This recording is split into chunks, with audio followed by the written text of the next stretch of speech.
Assalamualaikum warahmatullahi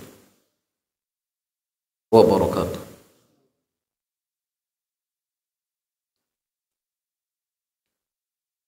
Alhamdulillah wassalatu wassalamu ala Rasulillah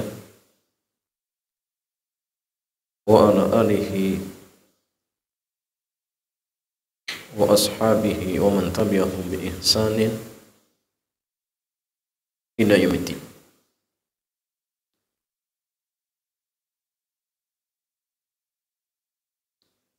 Yaqul tabaraka wa ta'ala fi kitabihil karim, ya ayyuhalladzina amanu taqullaha haqqa tuqatih wa la tamutunna illa wa antum muslimun. Amma ba'd. Qul wa akhwati fillah, alhamdulillah di kesempatan malam yang mulia ini Allah kembali pertemukan kita di majlis yang sangat-sangat mulia ini, yaitu majlis Thalabul Ilmi. Di malam hari ini kita masih pada kitab Mukhtasar fil Aqidah karya Syekh Muhammad bin Jamil Zainu rahimahullahu ta'ala. Syekh Muhammad bin Jamil Zainu rahimahullahu jalla wa'ala. Dan tema malam hari ini berkaitan al-amalu bil Qur'ani wal hadis.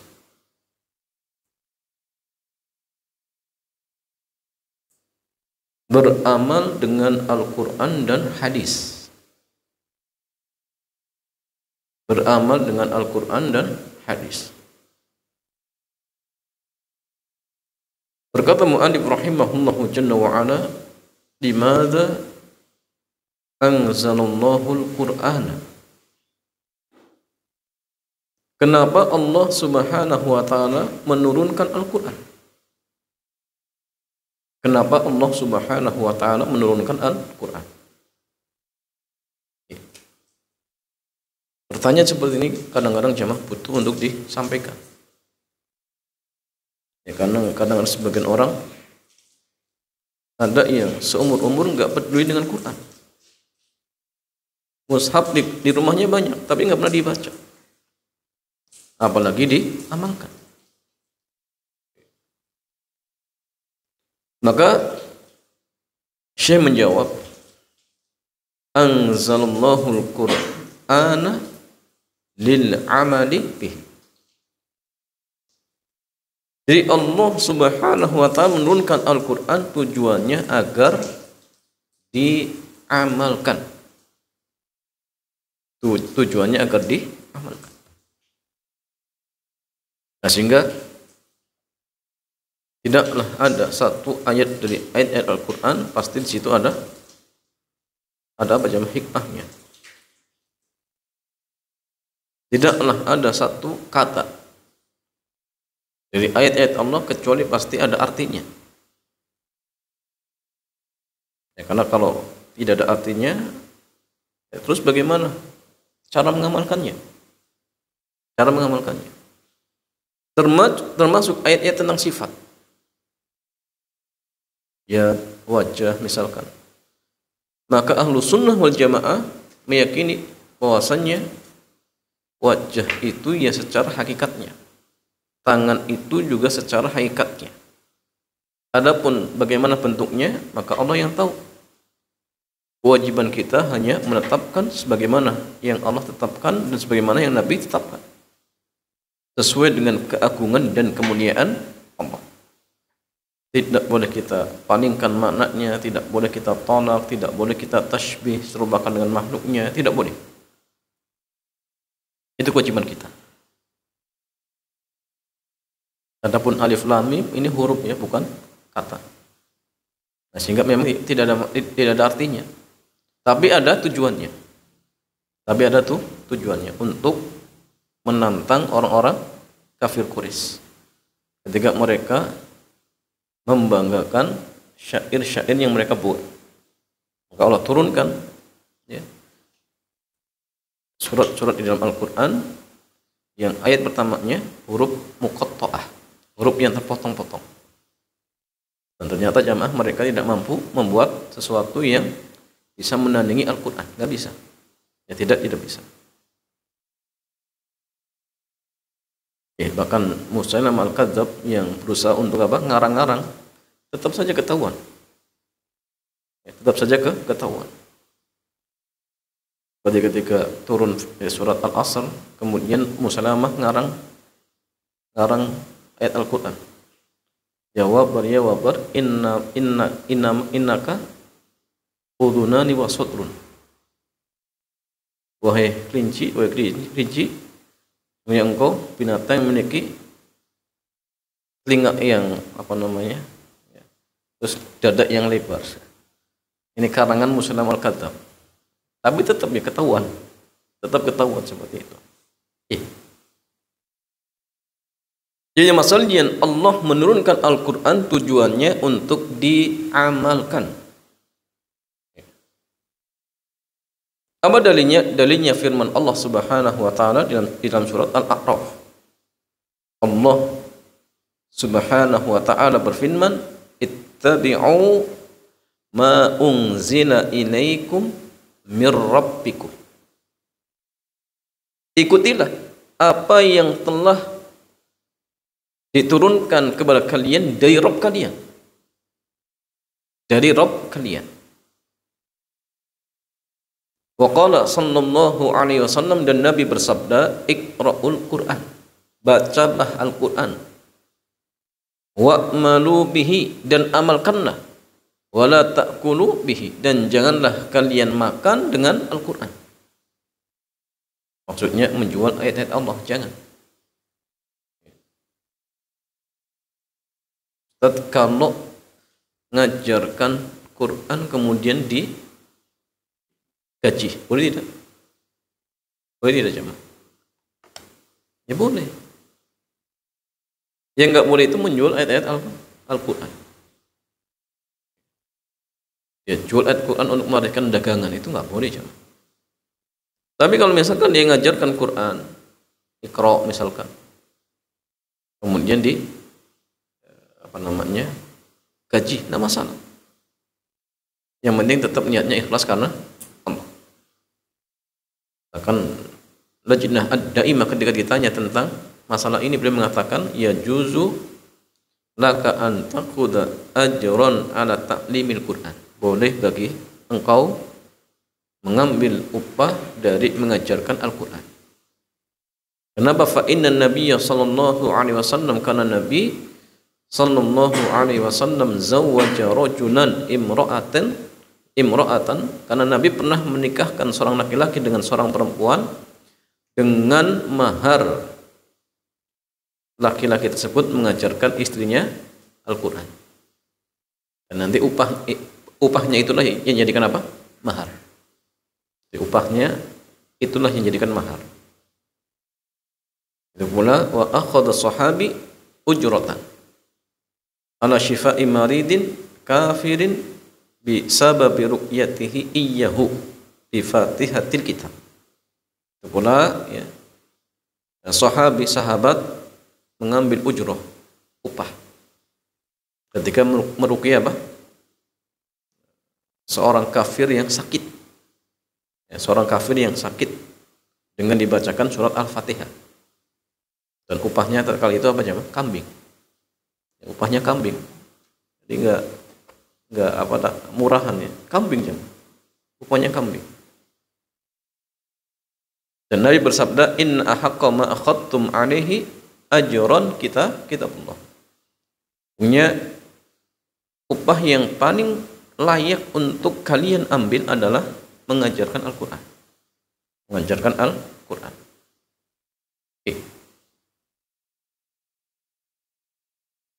Tetapi jangan masalah wa inna mahdzur, tetapi yang terlarang akhdul ujurati ala nafsi tilawatil Qur'ani wa su'alin nasi bi qiraatihi. Yang terlarang itu mengambil upah karena bacaan Al-Qur'an.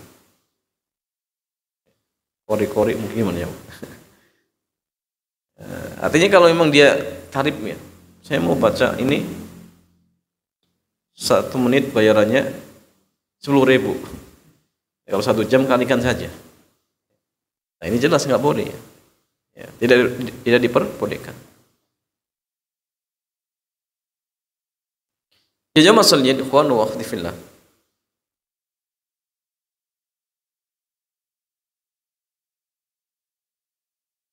Pertanyaan berikutnya, ma hukmul amalu bil hadis sahih? Apa hukum beramal dengan hadis yang sahih? Al-jawab, al-amalu bil hadis sahihi wajibun. Beramal dengan hadis yang sahih hukumnya wajib.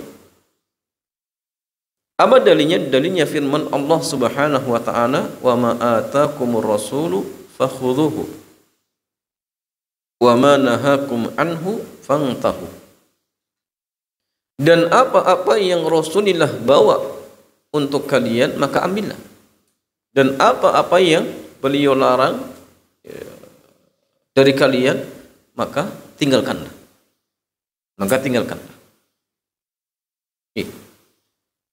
Dan yang dibawa oleh Rasul adalah hadis-hadis beliau. Sehingga ayat ini memerintahkan kepada kita untuk mengamalkan hadis. Ya. Makanya jamaah sekalian, hadis itu termasuk wahyu atau bukan? Hadis Nabi itu termasuk wahyu bukan? Wahyu, sama-sama wahyu. Wa may yantiqu 'anil hawa in huwa illa wahyuyyuha. Jadi Nabi itu tidaklah berbicara kecuali dari wahyu yang Allah wahyukan kepadanya. Jadi sabda beliau itu wahyu. Wahyu. Cuma memang ada bedanya dengan Quran. Ya. Kalau Quran itu kalau pas baca satu hurufnya dilipat gandakan menjadi 10. Kalau hadis Nabawi tidak. Hadis Nabawi tidak. Tapi kalau diamalkan ya jelas dapat pahala seperti itu. Ya. Tapi sama-sama wahyu. Wahyu. Wa qala Rasulullah sallallahu alaihi wasallam, dan Nabi bersabda, "Alaikum bisunnati." Wajib bagi kalian berpegang teguh dengan sunnahku. Wa sunnatil khulafa'ir rasyidin al-mahdiyyin, dan sunnahnya para khulafa'ur rasyidin al-mahdiyyin. Siapa mereka jemaah? Abu Bakar, Umar, Utsman dan Ali. Kenapa dikatakan ar-rasyidin al-mahdiyyin? Jawabannya karena khilafah mereka itu apa? Ditunjukkan oleh dalil. Dalam artian berdasarkan hadis Rasulullah sallallahu alaihi wasallam. Itu khilafah mereka, ya. Khilafahan mereka. Tamassaku biha, dan pegang teguhlah kuat-kuat. Ya. Nah, sehingga hal ini jamaah menunjukkan wajibnya bagi kita untuk mengamalkan hadis Rasulullah, berpegang teguh dengan sunnah Rasulullah dan para sahabatnya. Bahkan jamaah sekalian, berpegang teguh dengan Quran dan sunnah merupakan solusi. Kapan jemaah? Ketika banyaknya muncul kelompok-kelompok yang menyimpang. Maka solusi agar kita bisa selamat dari pengaruh pemikiran yang menyesatkan, pemikiran yang menyimpang, maka caranya apa? Berpegang teguhlah dengan Quran dan hadis Rasulullah sesuai dengan pemahaman para sahabat. Dalam sebuah hadis ketika Nabi mengingatkan, man ya'ish minkum ba'di fa sayara ikhtilafan katsira. Barang siapa yang hidup sepeninggalku, sungguh dia akan mendapatkan perselisihan yang banyak. Apa kata Nabi? Fa'alaikum bisunnati. Berpegang teguhlah kalian dengan sunnahku wa sunnatin khulafa'ir rasyidin al-mahdiyyin, dan sunnahnya para khulafa'ur rasyidin. Tamassaku biha. Ya. Apa? Berpegang teguh. Attu 'alaiha bin nawajid, dan gigitlah dengan gigit geraham. Gigitlah dengan gigi geraham. Dan ini solusi agar kita bisa selamat. Ya. Maka orang-orang yang ketika terjadi fitnah, ya, munculnya pemikiran-pemikiran baru misalkan, kemudian dia jauh dari Quran dan hadis Nabi misalkan, yang terjadi apa? Dia akan terkena fitnah. Makanya banyaknya anak-anak muda yang kadang-kadang jamaah, mereka terombang-ambing dengan apa? Dengan pemikiran-pemikiran yang menyimpang. Sebabnya apa? Karena mereka jauh dari Quran, jauh dari hadis Nabi, sehingga tidak punya dasar, tidak punya pegangan. Sehingga ada kelompok baru, ya ikut. Muncul baru lagi, ikut. Ya. Yang penting ramai, ya. Yang penting ramai. Nah, ini yang terjadi. Tapi orang-orang yang punya dasar agama, punya pegangan kuat, ya, ada badai, tetap dia kokoh. Tidak mudah terombang-ambing, karena ada punya pegangan. Kalau orang nggak punya pegangan, ya sudah, angin kenceng ya ikut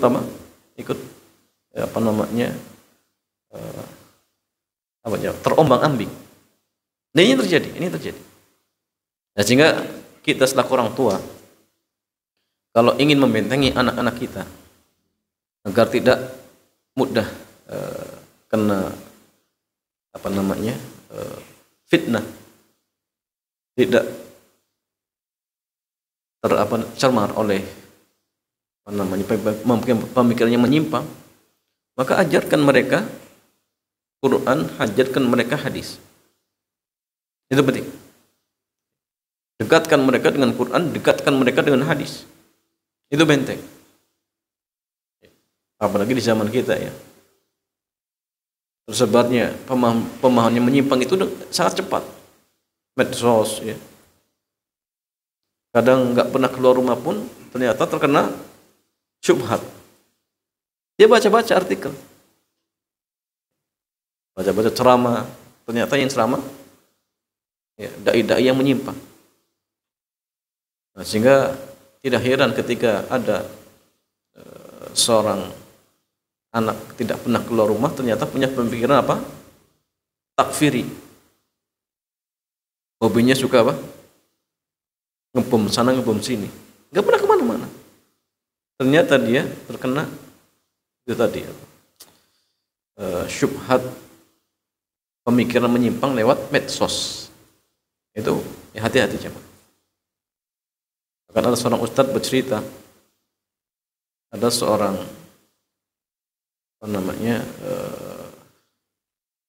orang perempuan, dia sakit terbaring bertahun-tahun, nggak bisa berdiri, sudah obati kemana-mana nggak sembuh. Akhirnya datang ke seorang ustadz, tapi ustadz ini nggak langsung dalam artian ruqyah, tanya apa sih kronologinya. Ternyata ketika diceritakan, anak ini dulu ketika saya lupa kuliah atau sekolah, pokoknya pernah ikut pengajian yang kata ustadznya bahwa pelaku dosa besar itu dosanya tidak akan diampuni dan dia pasti neraka. Pasti neraka. Akhirnya jamasan mungkin dia frustasi karena merasa dirinya pernah berbuat dosa besar. Karena dosa besar itu banyak. Akhirnya sampai ya dalam artian stres, ya, sakit, nggak bisa bergerak, sakitnya nggak mau. Ketika ustadz ini tahu kronologinya seperti itu, sebabnya seperti itu, diajak dialog, punya dosa apapun. Ketika pelakunya bertobat kepada Allah, ya, maka akan diterima oleh Allah. Sampai terus. Akhirnya dia mau ngomong. Akhirnya dijelaskan macam-macam. Setelah itu berdiri. Keluarganya kaget. Ya. Ternyata gara-gara apa? Pemikiran jamaah. Itu bahaya. Maka bentengi anak-anak kita dengan apa? Al-Quran dan Sunnah. Itu penting. Quran dan Sunnah. Fa in tanaza'tum fi syai'in farudduhu ilallahi wa rasul. Ya kalian berselisih tentang suatu perkara, kembalikan kepada Quran dan Sunnah. Itu solusinya. Bukan cari solusi selain dari Quran dan Sunnah.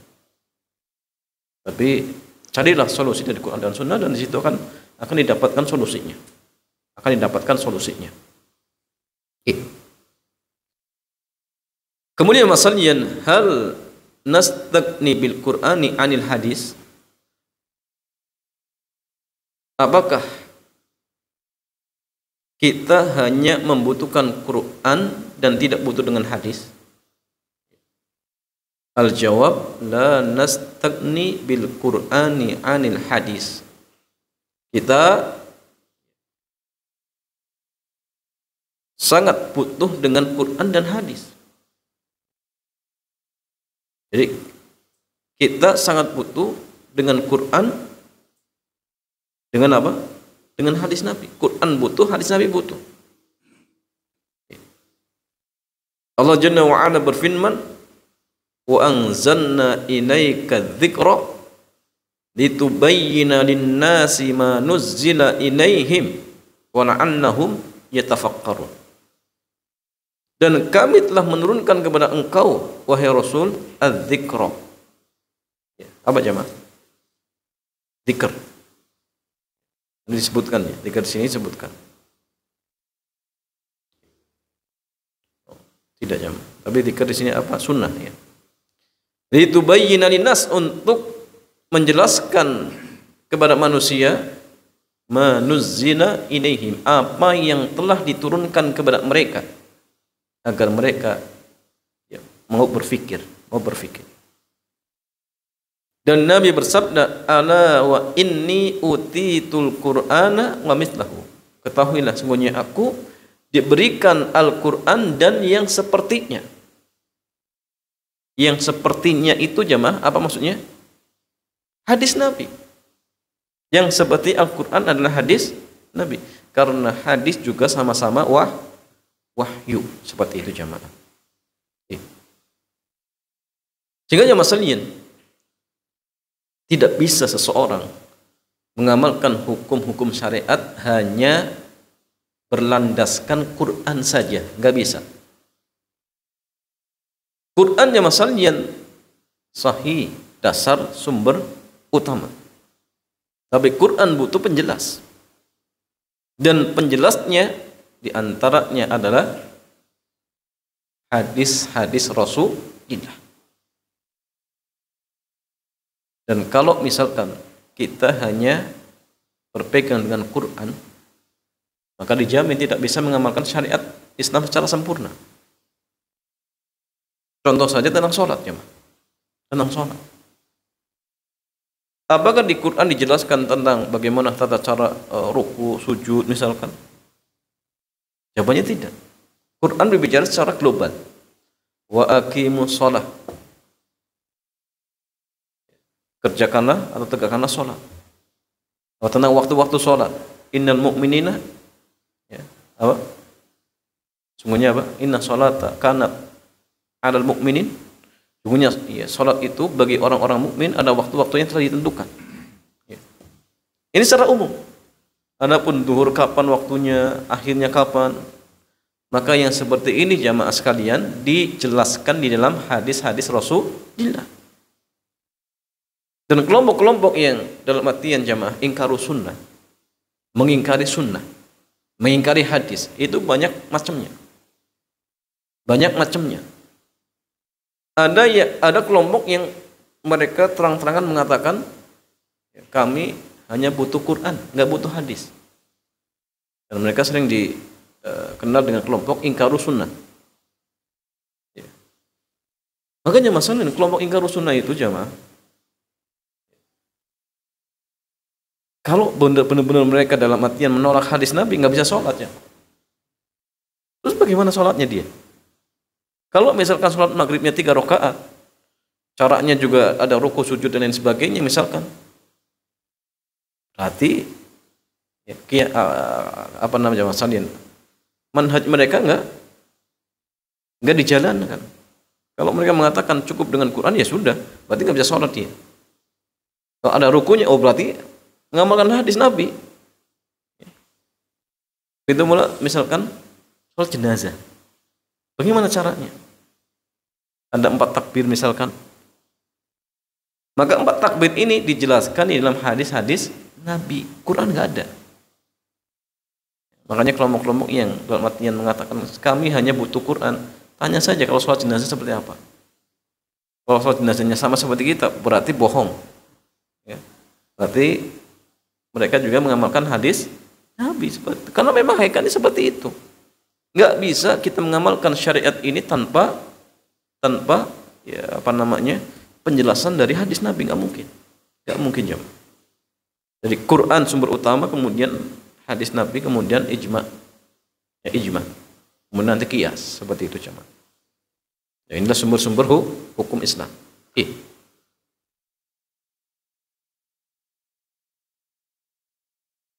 Ya, kemudian masalahnya hal tuqaddam qaulan ala qaulillahi wa rasulihi. Hal tuqaddimu qaulan ala qaulillahi wa rasulihi. Apakah dibolehkan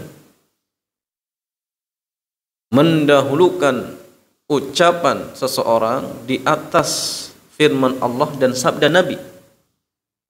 Al-jawab la tuqaddimu qawlan ala qawlillahi wa rasulihi. Tidak boleh mendahulukan ucapan seseorang di atas firman Allah dan sabda Rasulnya. Nggak boleh. Allah Subhanahu wa taala berfirman, "Ya ayyuhalladzina amanu." Wahai orang-orang yang beriman, la tuqaddimu baina yadayillahi wa rasulihi. Janganlah kalian mendahului Allah dan Rasulnya. Dan Nabi bersabda, la ta'ata li ahadin fi maksiatillah, innama ta'atu fil ma'ruf. Tidak ada ketaatan kepada seorang pun di dalam masalah maksiat kepada Allah. Hanya saja ketaatan itu pada hal yang ma'ruf. Pada hal yang ma'ruf. Punya ini jamaah, ini kaidah. Tidak boleh taat kepada makhluk pada hal yang maksiat.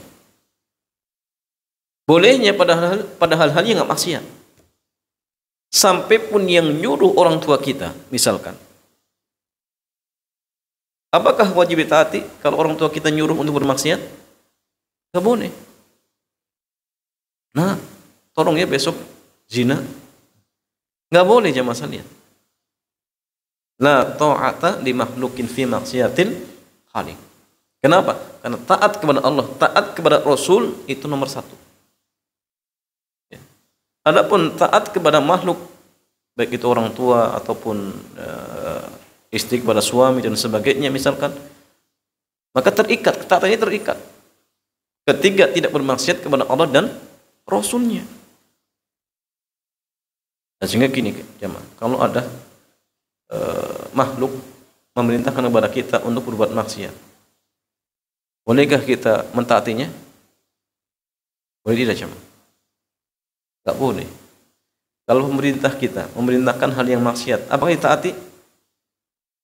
Tadi tidak jemaah. Tidak ditaati. Tapi kalau perintahnya yang mubah, ya wajib. Atiullah wa atiur Rasul wa ulil amri minkum. Contoh, rambu-rambu lalu lintas. Apakah ini maksiat? Jawabannya tidak. Berarti mentaati rambu lalu lintas wajib tidak? Wajib. Kalau melanggar, berdosa. Buat KTP wajib tidak jemaah? Wajib. Buat SIM wajib. Catatan apa? Pernikahan wajib tidak? Wajib. Ini bukan hal maksiat. Bukan hal yang maksiat. Maka wajib. Atiullah wa atiur Rasul wa ulil amri minkum. Wa ulil amri minkum. Tapi kalau pemerintah kita melegalkan perzinahan, kemudian kita disuruh berzina, bolehkah kita zina? Enggak boleh. Disuruh bayar apa? Wajibkah bayar?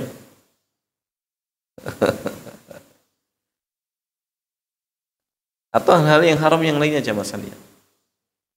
Maka tidak ada kewajiban taat. Ya, tidak ada kewajiban taat. Tugas kita yang mengingatkan, ya, memberikan nasihat.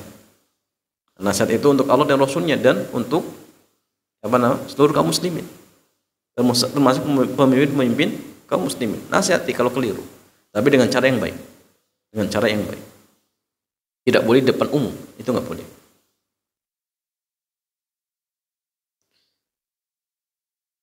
Waqala Ibnu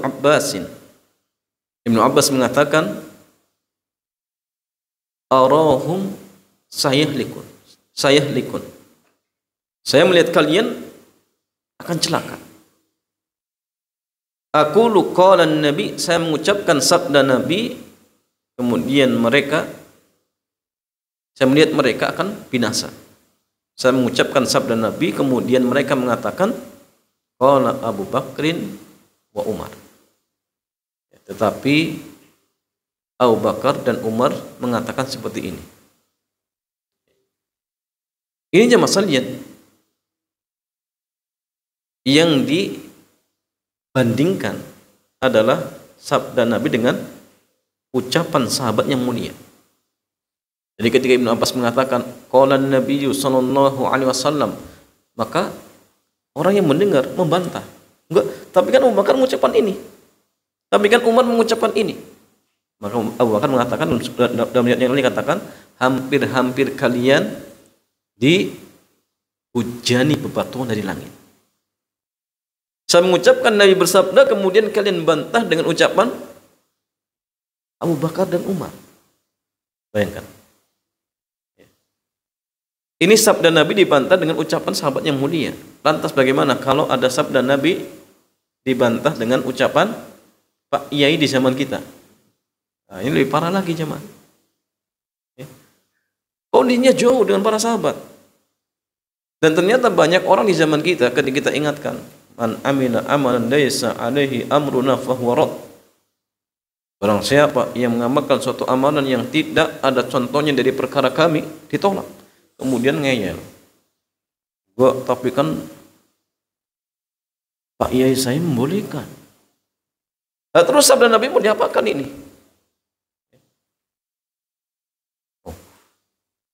Tapi kan acara ini 7 hari, 40 hari. Kan mbah-mbah kita sudah mengamalkannya.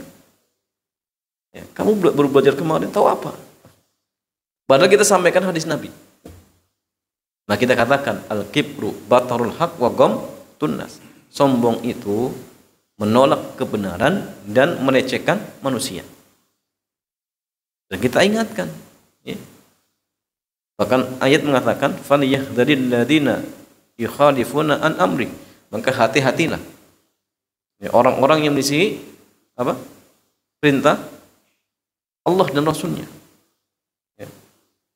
Akan apa? Akan tiba fitnah dan adab. Hati-hati. Ya. Sehingga tidak boleh, ya, mendahulukan ucapan siapapun di atas ucapan Allah dan di atas firman Allah dan sabda Rasulullah sallallahu alaihi wasallam. Ya. Karena ingat jamaah, ayat Al-Quran pasti sahih. Hadis Nabi yang sahih pasti sahih. Karena Rasulullah maksum.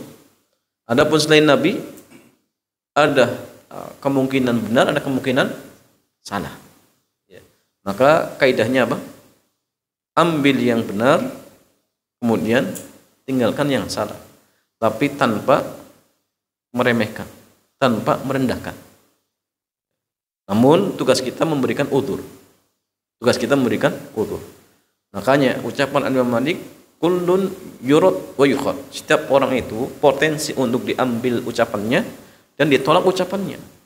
Illa sahib hadal kubur, kecuali pemilik kubur ini. Beliau menunjuk kubur Nabi. Beliau menunjuk kubur Rasulullah sallallahu alaihi wasallam. Nah, sehingga sekali lagi jamaah sekalian, Patokan kita adalah Quran dan hadis Rasulullah SAW.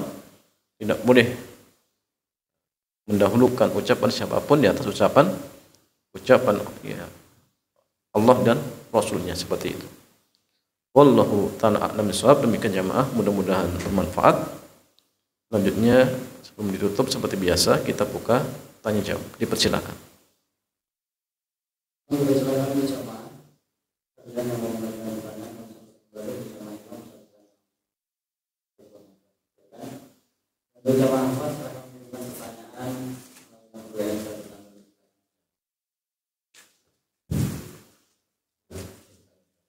Ya, siap.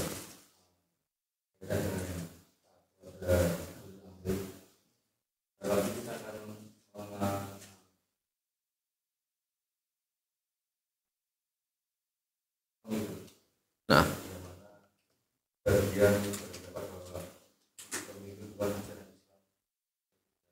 nah,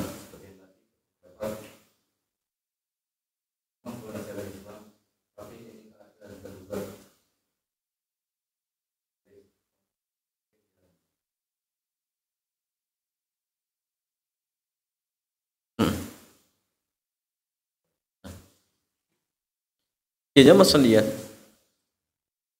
bagaimana sikap kita menjelang pesta demokrasi sebentar lagi? Jawabannya, kita kaum muslimin tahu ya secara pasti bahwasanya demokrasi itu bukan sistem Islam.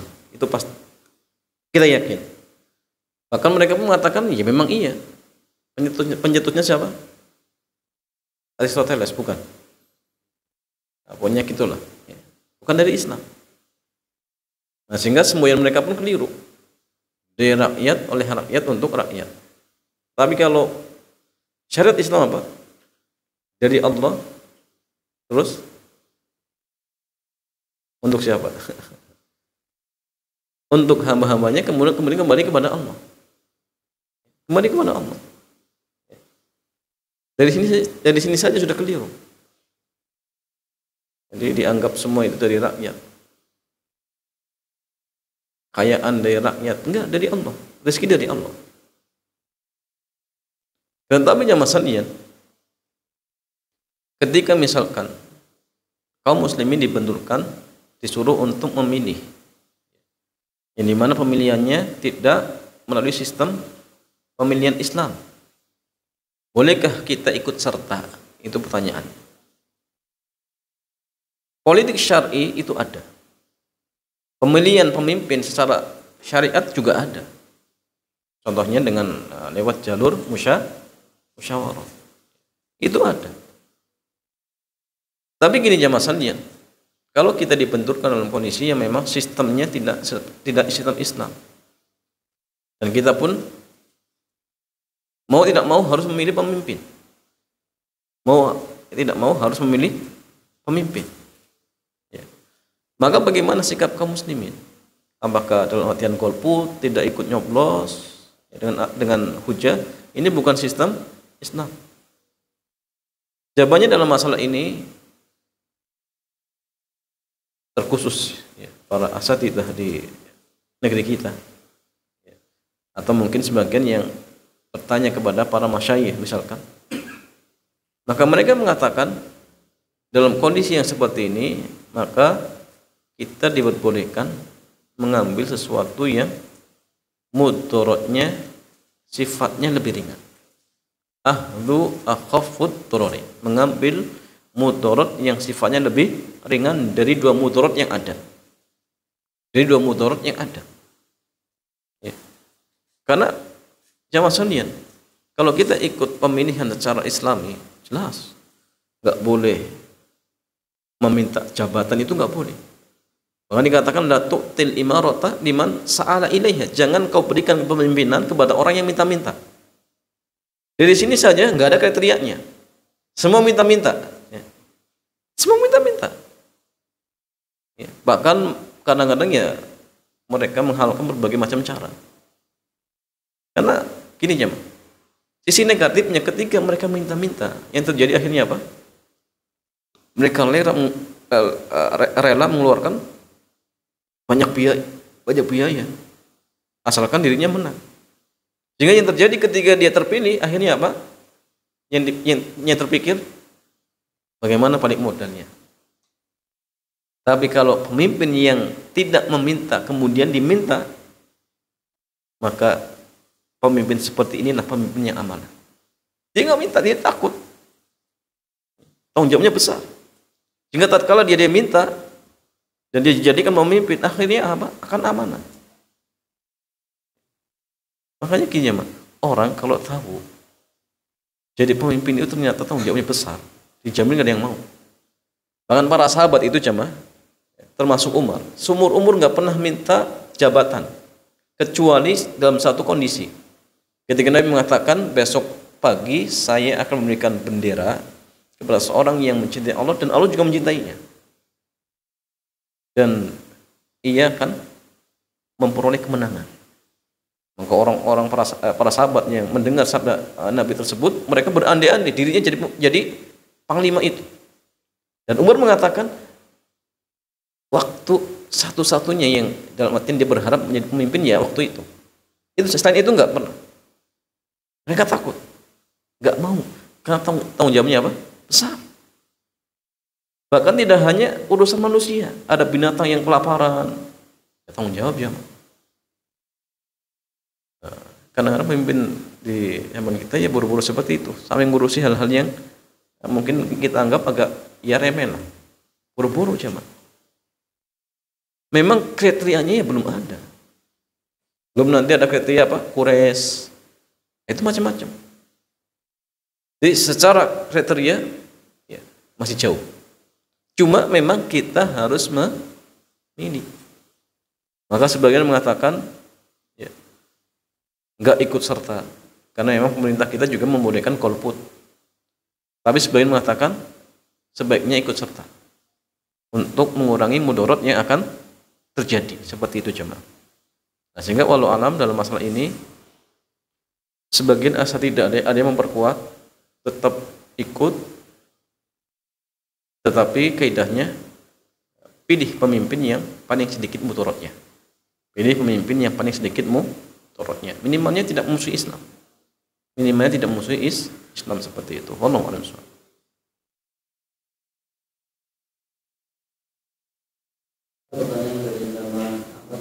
Nah.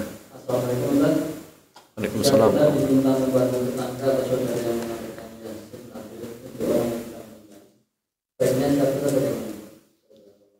Ya. Jadi masalahnya kalau kita diminta tetangga untuk ikut serta membantu tetangganya untuk memaksiati Allah. Sikap kita bagaimana jemaah? Apakah membantu? Oh nggak apa-apa lah maksiati Allah, dolimi Allah nggak apa-apa. Jawabannya satu, jangan mau. Yang kedua, ingatkan.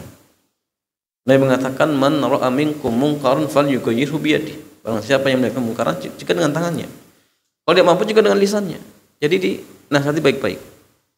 Kalau tidak mampu juga ya sudah, membenci dalam hati. Artinya apa? Ya jangan membantu.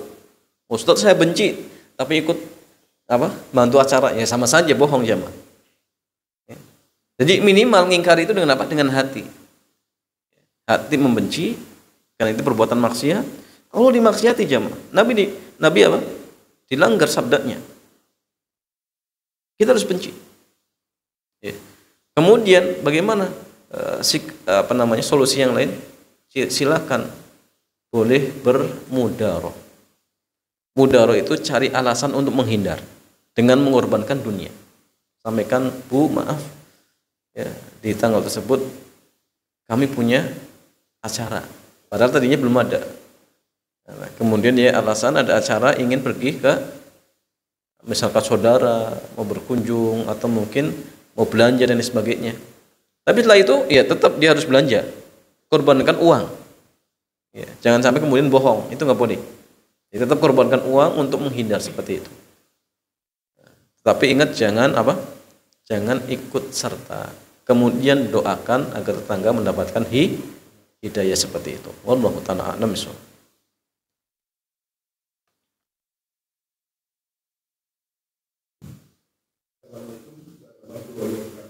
Waalaikumsalam warahmatullahi wabarakatuh.